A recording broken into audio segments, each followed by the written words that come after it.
Перші 3 гри Devil May Cry викликали різноманітні відгуки від власників PlayStation 2 у всьому світі. Оригінальна гра представила похмурий готичний бойовик від третьої особи з досить динамічним персонажем Данте.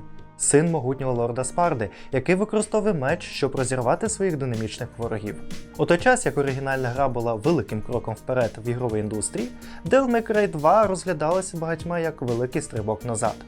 Вона гралася дуже подібно до першої, але розробники видалили всі функції, які зробили оригінальну гру веселою. Можливо, позбувшись дивовижної можливості для франшизи, Capcom переосмислила це вже в Devil May Cry 3, показавши нам, що серіал все ж таки має потенціал стати тим, яким ми хотіли його бачити. Ця гра стала приквелом до оригінальної Devil May Cry і повернула всі цікаві функції оригіналу, додавши кілька нових.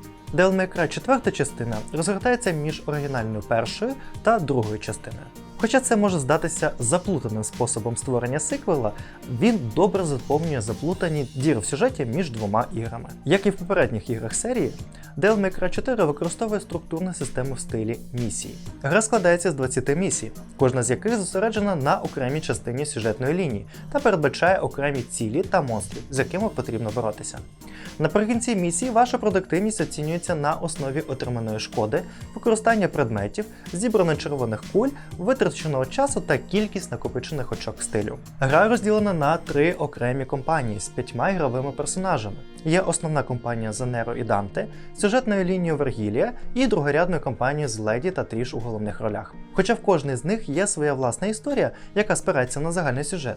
Усі вони мають однакові рівні, монстрів і бої з босами. Більшість частину гри ми проходимо за Неро. 7 із 20 місій все ж таки граємо за Данте.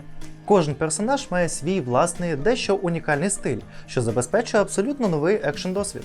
Неро використовує свій особливий меч – Червону королеву, який має двигун, який можна розкрутити, натискаючи кнопку кілька разів. Це збільшить кількість шкоди від ваших наступальних атак, хоча ви будете більш вразливими до атак, коли фактично активуєте цю зброю. Неро також використовує свій особливий револьвер Блакитну Троянду, а також диявольську руку. Останнє дозволяє йому метати ворогів, як він хоче, дає йому величезний приплив сили, зупиняє навіть найлютіші атаки, хапає ворогів і тягне їх до себе, або може бути використаний, щоб накинутися на ворогів. Данте має доступ до кількох рукопашних видів зброї, яку можна отримати в битвах з босами. Він також починає з 4 стилів – Стрілок, Королівська гвардія, Майстер меча та Трикстер, до яких легко отримати доступ за допомогою перемикання кнопки. Ближче до кінця проходження за Данте ви розблокуєте його стиль Dark Slayer – сильнішу суміш усіх стилів, яку можна розблокувати подвійним натиском на кнопку. У Devil May Cry 4 є багато типів монстрів, від звичайних демонів, які можна просто вирубати, до величезних броньованих лицарських загонів, які отримують величезну шкоду, коли їх пронзають їх власним лицарським мечем. Кожен ворог має різні сильні та слабкі сторони, що створює потребу планувати свої дії у швидкоплинному насиченому діями середовищі. Який загальний сюжет, спитаєте ви? Що ж, це типова історія, яку Devil May Cry знає, як розповісти. Якийсь дурень, який шукає вищої сили, відкриває двері у світ демонів, щоб отримати її.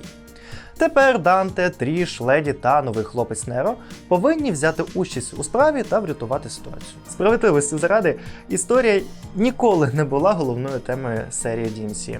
Зрозуміло, що ці ігри спрямовані на те, щоб змусити гравця посміхнутися та весело провести час. Devil May Cry 4 безумовно є візуальним шедевром. Середовище, в яких ви боретесь та прокладаєте свій шлях, фантастичне та справді епічний. Замок Фортуна та водоспад позаду його справді є ознакою епічної пропорції середовища. Текстури навколишнього середовища надзвичайно деталізовані, а освітлення просто фантастичне. З того моменту, як ви поринете в битву з безліччю ворогів і почнете грати важкий рок, ви більше ніж усвідомлюєте японське походження гри. Музика загалом дуже підходить і чудово доповнює екшен hack and slash. Гра справді стає особливою завдяки чудовому озвученню та хімії між Нейро і Данте, оскільки не дуже часто в одній грі 2 головних персонажі так добре доповнюють один одного. Короткі, різкі жарти Нейро проти глибоких, досвідчених жартів Данте. Значною мірою сприяють інтригуючій історії та захоплюючому сюжету. Devil May Cry має RPG душу, приховану за її орієнтованою на дії оболонкою, яка складається з двох основних елементів – елементи Orb і елементи Proud Souls. Елемент Orb заснований на кулях, які ви збираєте під час проходження гри. Незалежно від того, розбиваєте бочки чи розбиваєте черепа, ви збираєте кулі, які можете витратити протягом гри на предмети поповнення здоров'я та поповнення сили для Данте та Неро. По-друге, у вас є елемент горді душі, який оцінюється залежно від вашого результату на кожному рівні. Чим краще ви досягнете рівня щодо рангу, тим більше загублених цих душ ви зберете. Потім ці душі використовуються для придбання та покращення здібності вашого персонажа. Але чудова річ цієї системи полягає в тому, що немає поганих варіантів. Якщо вам не подобається або ви не використовуєте одну із здібностей, яку ви там нещодавно придбали, це не є проблемою. Наступного разу, коли ви отримуєте можливість придбати деякі навички, ви можете видалити ці непотрібні навики за ту ж саму ціну, яку сплатили за них до цього. Devil May Cry має просту систему рейтингу, яка оцінює ваші результати на кожному рівні, оцінюючи швидкість, сфери та кількість зібраних очків стилю.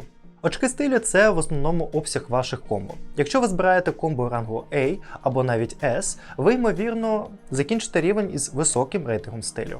Приблизно так розроблені і горді душі. Чим краще ви проходите рівень, тим більше душ ви отримуєте. У грі представлена величезна кількість зброї, включаючи безліч мечів і, звичайно ж, хто мог забути про вогнепальну зброю. Класичні білий та чорний повертаються, як і незмінно популярний Гільгамеш. Для новачків у серії це є нечуваним набором рукавиць і маски, які дозволяють Данте використовувати їхню силу, щоб наносити величезну кількість ударів по дупах. Данте також має можливість використовувати силу скриньки Пандори, яка є божевільною ракетною установкою з арбалетом, яку також можна оновити, щоб включити лазерний промінь. І хто може забути про Люцифера? Клинкову зброю, яка дозволяє Данте використовувати звичайну шкоду від клинків у поєднанні з здатністю вражати ворогів вибуховими клинками. Велика кількість зброї – це одна із речей, яка робить гру чудовою. Але я, наприклад, вважаю, що веселіше було та ефективніше проходити гру просто з потужними клинками. Вороги, з якими стикаються Неро і Данте, варіюються фантастичних до відверто дивних. Чи то страшилки, які виглядають як ляльки в стилі печивок із косами на руках і на ногах, чи неймовірно величезні та непереборні боси, такі як Беріал, вогненний демон із не менш вогненного підземного світу. Штучний інтелект демонів часом здається трохи загадковим, оскільки їм знадобиться кілька хвилин, щоб навіть вирішити просто вдарити по вас. Але коли справа доходить до босів, вони будуть готові до всього. Рівні часом здаються трохи лінійними, і навігація може бути надзвичайно заплутаною. Бували моменти, коли я бігав по колу в пошуках виходу, коли ставало очевидним, що мені потрібно просто повернутися до місця, де я був раніше. На додаток до всіх битв з злими силами є також секретні рівні, приховані по всій грі. Деякі завдань досить прості, як то убити певну кількість страшилок за певний час. На жаль, гра насправді досить коротка. Імовірно, ви зможете пройти всю історію на рівні складності людина менш ніж за 10 годин. Зрозуміло, що на вищій складності знадобиться трошки більше часу, але більшість із нас навіть не спробує Devil Hunter або більшу складність. Гра не тільки досить коротка, але і дуже повторювана. Ні, не тому, що вам придеться постійно рубати всіх рубати. Ні, насправді це дуже весело. Але коли ви закінчите половину гри, вам доведеться розвернутися та подорожувати тим ж самим маршрутом, але ж трошки з іншим характером. Ще дивніше те, що ви також боретеся з тими ж самими босами знову, в тих ж самих локаціях. Загалом Devil May Cry 4 – це фантастична подорож епічним фентезійним світом і назад, у боротьбі з дивацькими монстрами і босами, які ви коли-б-небудь могли зустріти. Єдиним недоліком, чесно кажучи, є фактор повторюваності, довжина та перешкоди камери, які іноді стають трохи незграбними. Але насправді хай це не відштовхне вас від проходження цієї чудової гри.